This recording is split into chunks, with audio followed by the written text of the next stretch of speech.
Jadi ini 6 langkah dalam konteks the law of attraction. Mintalah apa yang engkau inginkan, percayalah bahwa yang engkau inginkan pasti nanti akan terwujud. Persiapkan dirimu untuk mendapatkan apa yang engkau inginkan. Kemudian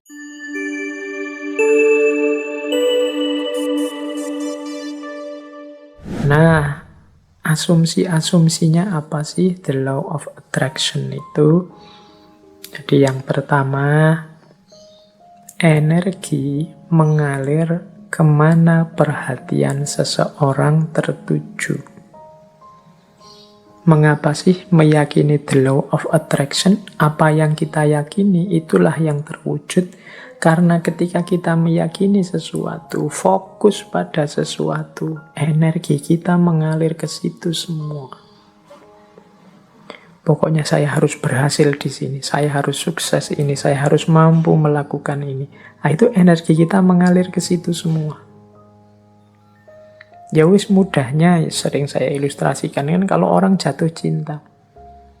Itu energinya fokus semua pada yang dicintainya. Sehingga kadang-kadang dia bisa melakukan apapun yang untuk dirinya sendiri saja mungkin tidak dilakukan. Tapi untuk yang dia cintai, dia mampu melakukannya. Kenapa? Energinya mengalir ke situ semua. Karena pikiran perhatiannya ke situ semua.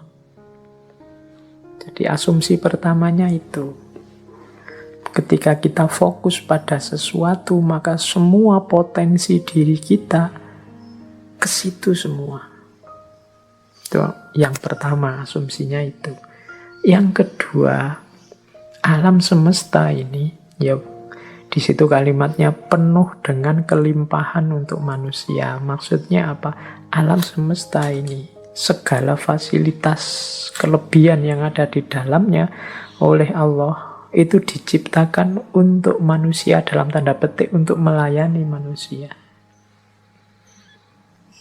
Kita ini kan makhluk yang dihadirkan ke bumi setelah bumi siap untuk kita huni.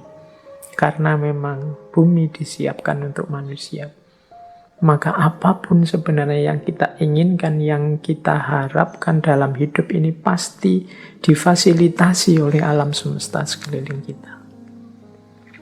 Tinggal kita mau atau tidak. Nah, itu asumsi kedua. Berarti kuncinya ada pada keinginan dirinya manusia. Asumsi yang kedua, mengapa kok pikiran kita nanti yang menjadi kunci. Yang ketiga, kemampuan atau potensi manusia itu sangat jauh lebih besar, jauh lebih luas daripada yang kita sadari saat ini. Jadi, kayak kita merasa, Pak, filsafat itu mentok, saya Pak, enggak paham. Enggak, kamu kurang serius menggali potensimu saja. Kalau kamu mau, bisa-bisa. Pak, bahasa Inggris itu, Pak, wah, puyeng saya, Pak. Matematika itu, Pak. Enggak. Kamu bisa sebenarnya, cuma kamu kesusu berhenti saja. Kemampuan atau potensimu tidak seterbatas itu. Allah memberimu potensi yang luar biasa. Harusnya engkau jadi orang yang luar biasa. Harusnya setiap orang kalau mau dia bisa jadi luar biasa. Kemampuan dan potensimu cukup untuk apapun yang engkau cita-citakan, engkau inginkan. Itu asumsi ketiga. Asumsi keempat, hidup ini tujuan dan isinya tergantung pada keputusanmu sebagai manusia. Jadi kita ini, kalau bahasanya agama, kita ini khalifahnya. Wajahnya hidup ini tergantung kita. Termasuk hidup kita ini ingin jadi apa, ingin seperti apa. Kuncinya di kita sendiri. Dan pilihan-pilihan hidup itu tidak terbatas. Pak, saya ini anak desa, bapak saya cuma tani, berarti cita-cita paling tinggi paling saya bisa itu. Enggak ya, kalau kamu matok serendah itu cita-citamu, ya enggak jauh-jauh dari situ.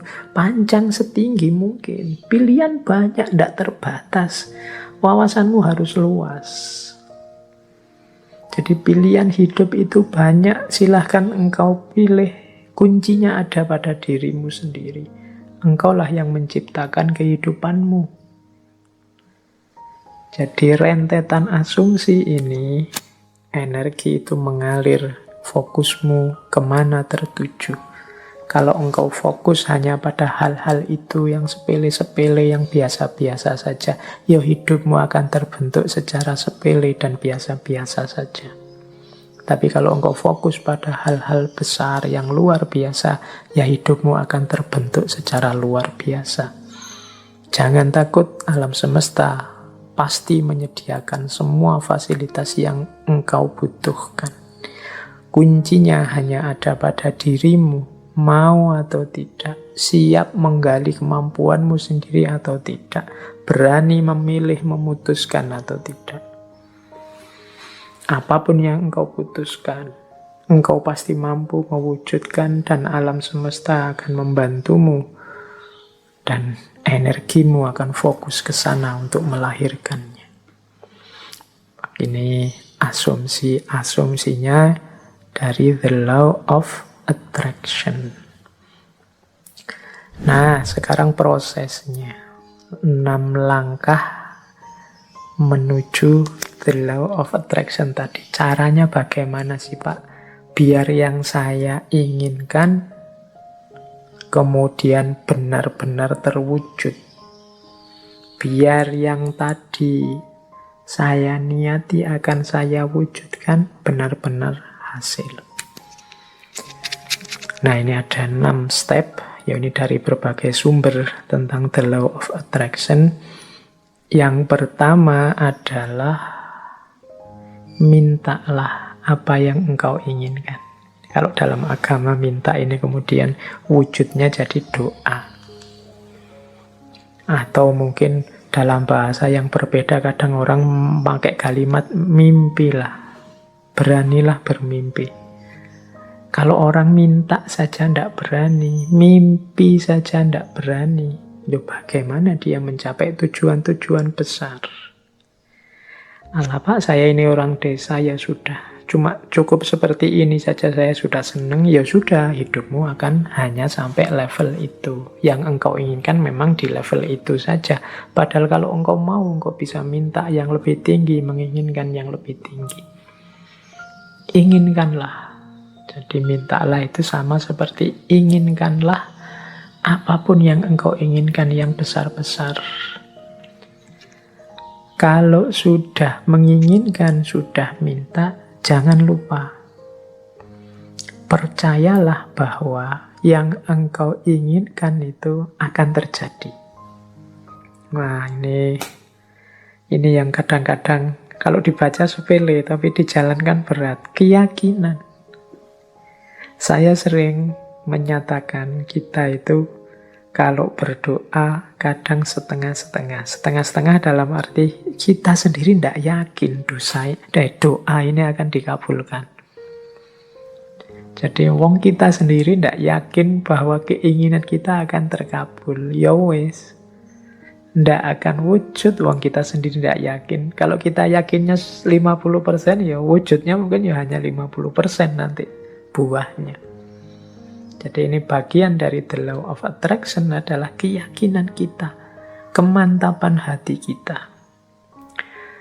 Saya Pak nanti pasti bisa dapat jodoh yang cantik, yang kaya, yang macam-macam. Tapi terus kamu sendiri yang mementahkan. Tapi apa ya mampu ya Pak, wong saya itu hanya orang desa, wajahku ya pas-pasan gini. Ya mesti raiso Pak. Ya sudah, kamu sendiri pesimis gitu ya tidak akan wujud. Engkau sendiri yang mementahkan doamu, engkau sendiri yang mementahkan keinginan-keinginanmu. Ya alam semesta sekelilingmu, kemampuan potensi besar dalam dirimu yang tidak akan keluar, kamu sendiri tidak yakin.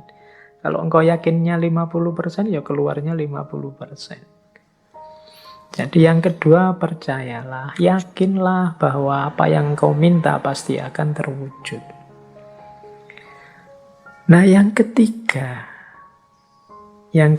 ini siapkan dirimu untuk menerima kesuksesan sebagaimana yang engkau minta. Ya kan?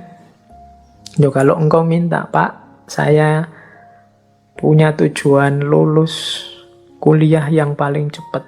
Saya ingin lulusnya saya paling awal dengan nilai paling tinggi. Kamu harus menciptakan dirimu sejak sekarang sebagai orang yang siap sebagai mahasiswa yang lulus tercepat terbaik. Kalau engkau bercita-cita punya, kayak tadi ya, meskipun artifisial, punya istri cantik, punya istri kaya, punya istri luar biasa, ya bersiaplah ciptakan dirimu sebagai orang yang pantas punya istri cantik, kaya, dan lain sebagainya. Jadi, di antara tandanya bahwa engkau yakin akan terkabul, itu engkau siap-siap untuk menerimanya. Kalau engkau tidak siap menerimanya, ya dia tidak akan hadir. Siapkan lahir batinmu untuk menerima anugerah terkabulnya doamu. Tapi kalau engkau tidak siap lahir batin, itu ibaratnya wadah. Kalau engkau minta diberi air, misalnya, ya siapkan mangkok yang bisa menampung air. Kalau engkau minta diberi beras, ya siapkan kantong yang bisa menampung beras, kan itu. Kalau engkau tidak siapkan kantongnya, tidak siapkan mangkoknya, air dan beras itu mau ditaruh di mana, ya dia akan lewat begitu saja dalam hidup. Jadi yang ketiga, siapkan dirimu untuk menerima. Mungkin engkau pernah berdoa, sebenarnya doamu itu kabul, tapi engkau tidak siap menerima. Sehingga anugerah itu lewat begitu saja.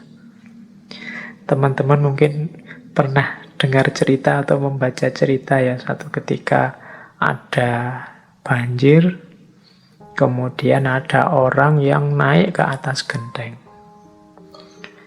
menunggu datangnya pertolongan.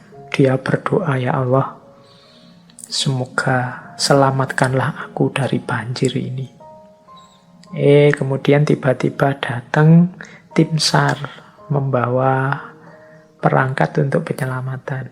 Dia mau menyelamatkan dia tidak mau. Tidak, saya menunggu Allah langsung yang menyelamatkan saya, bukan tim SAR. Silahkan lewat saja. Kemudian tim SAR lewat begitu saja, dia tidak mau. Sampai hari berikutnya juga begitu. Tim SAR balik lagi, dia tetap tidak mau. Menunggu langsung pertolongannya Allah. Akhirnya dia meninggal. Dia tidak cepat-cepat ditulungi. Nah, begitu sampai di akhirat, dia protes sama Allah. Ya Allah, saya berdoa loh untuk meminta pertolongan-Mu. Aku ini orang soleh. Kok engkau tidak datang-datang menolongku? Terus Allah jawab, aku kirimkan tim SAR pertama, tim SAR kedua, tim SAR ketiga. Itulah mbok anggap pertolongan dari siapa? Ya ternyata dia tidak siap untuk menerima pengabulan doanya. Baik, yaitu ilustrasi kasarnya. Yang ketiga, bersiaplah tadi yang menerima terkabulnya doa. Jadi yakin, percaya, dan siap. Yang keempat, kalau bahasanya the law of attraction, visualisasikan. Jadi untuk mendukung semua itu, hidupkan dalam pikiranmu, hidupkan dalam imajinasimu, hidupkan dalam batinmu. Ketika doa itu dikabulkan terus menerus. Jadi bayangkan keberhasilan itu dalam pikiranmu. Jadi ini untuk membantu fokus tadi. Kalau dalam agama seandainya berdoa, ya untuk membantu biar doanya lebih mantap sepenuh hati. Itu hadirkan keberhasilan yang engkau inginkan dalam pikiranmu, dalam imajinasimu. Terus yang kelima, jadi visualisasikan. Yang kelima, bersyukurlah terhadap apa yang engkau miliki saat ini. Nah, yang kelima ini sehubungan dengan situasimu saat ini, syukurilah. Kalau bahasanya agama, kalau engkau bersyukur ya nanti akan ditambah. La in syakartum la azidannakum. Jadi kalau engkau bersyukur, aku tambah. Orang yang menerima situasi hari ini adalah orang yang siap untuk menerima anugerah selanjutnya. Tapi orang yang tidak terima situasi hari ini, ya dia tidak akan bisa menerima anugerah selanjutnya. Wong dia masih belum puas dengan situasi hari ini. Berarti dia kan masih sibuk dengan yang saat ini. Hidup itu kan, kalau bahasa Al-Quran, fa'idha farohta fansob, kalau sudah tuntas ini ganti yang selanjutnya. Kalau kita sudah puas dengan yang sekarang, berarti kita siap menjemput yang selanjutnya. Kalau kita menerima anugerah-anugerah hari ini, berarti kita siap untuk ditambah lagi anugerah selanjutnya. Kalau kita masih belum puas dengan yang sekarang, ya tidak akan ditambah, wong kita belum puas. Yang sekarang berarti belum beres. Masih kita keluhkan, masih kita komplain, masih kita protes. Jadi yang kelima, jadilah pribadi yang bersyukur. Jadi pribadi yang tidak mudah mengeluh, pribadi yang tidak komplain melulu. Jadi saya terima ya Allah situasi hari ini. Mungkin ini karena perbuatan-perbuatanku. Mungkin ada yang baik, ada yang buruk tadi ya. The law of cause and effect itu. Saya syukuri yang baik-baik. Dan aku mohon selanjutnya berikan aku. Nah, itu namanya siap menerima anugerah selanjutnya. Dan yang terakhir, untuk mencapai tujuan dari yang kita inginkan, menurut the law of attraction tadi, rencanakan dan usahakan langkah-langkah untuk menarik apa yang engkau inginkan.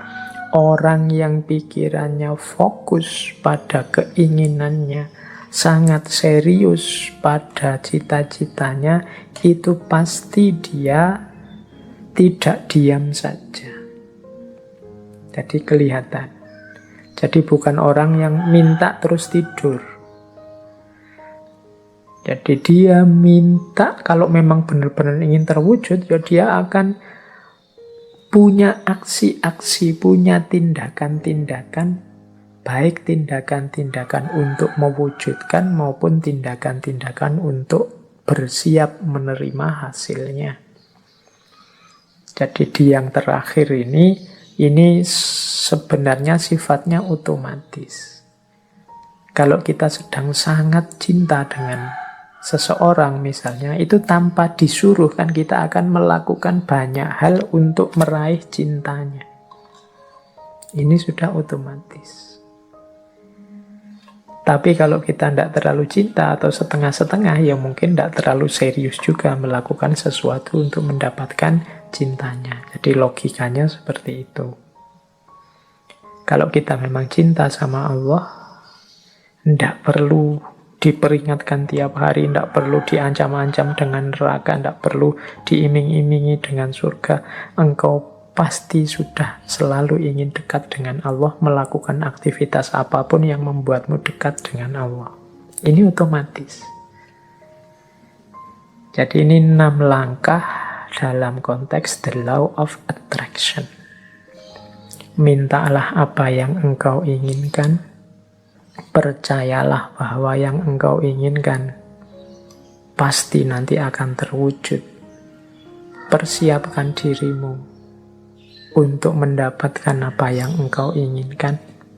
Kemudian visualisasikan, bayangkan keberhasilanmu dalam pikiranmu, dalam batinmu. Syukurilah kondisimu saat ini. Upayakan sejauh kemampuanmu untuk mewujudkan keinginanmu. Maka alam semesta, Allah akan memberikan anugerahnya mewujudkan keinginanmu. Itulah the law of attraction. Baik, terus saya lanjutkan lagi. Di antara kuncinya the law of attraction adalah membangun vibrasi yang positif. Jadi kuncinya ada di getaran tadi. Getaran kita harus getaran yang positif.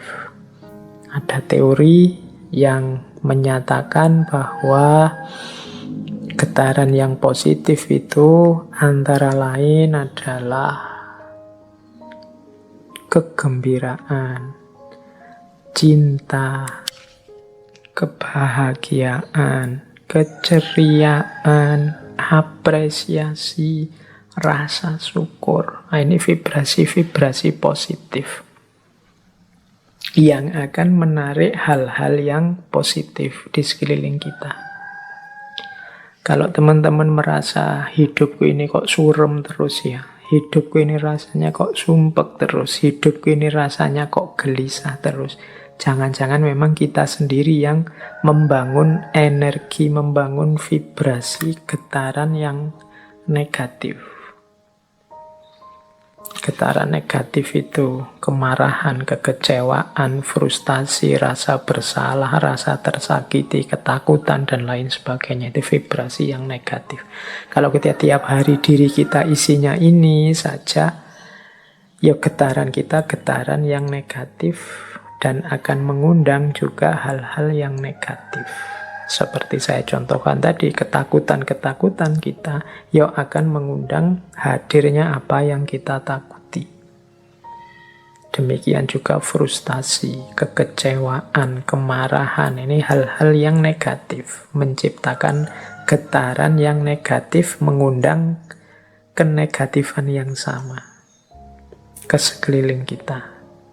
Sebaliknya, kalau kita menghadirkan vibrasi-vibrasi yang positif, kegembiraan, rasa cinta, rasa syukur, keceriaan, penghargaan pada orang lain, ya yang kita undang dalam hidup kita itu hal-hal yang positif.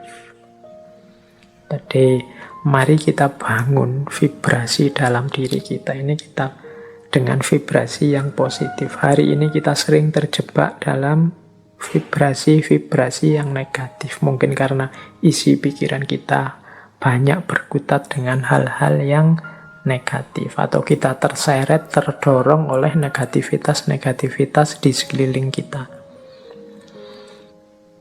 Kemarahan, kekecewaan, kegeraman, kejengkelan, ketakutan, rasa tersakiti, ini vibrasi-vibrasi yang negatif. Mari latihan untuk membersihkan ini semua. Saya sering menyampaikan Allah itu menginginkan kehidupan kita di dunia ini kehidupan yang bahagia. Maka marilah kita hidup dengan bahagia. Caranya apa? Yuk kita hadirkan kebahagiaan itu pertama-tama dalam diri kita. Kita tunjukkan rasa syukur kita terhadap aneka anugerahnya Allah selama ini. Ini akan memunculkan hal-hal yang positif dalam diri kita. Baik, kita lanjutkan. Nah,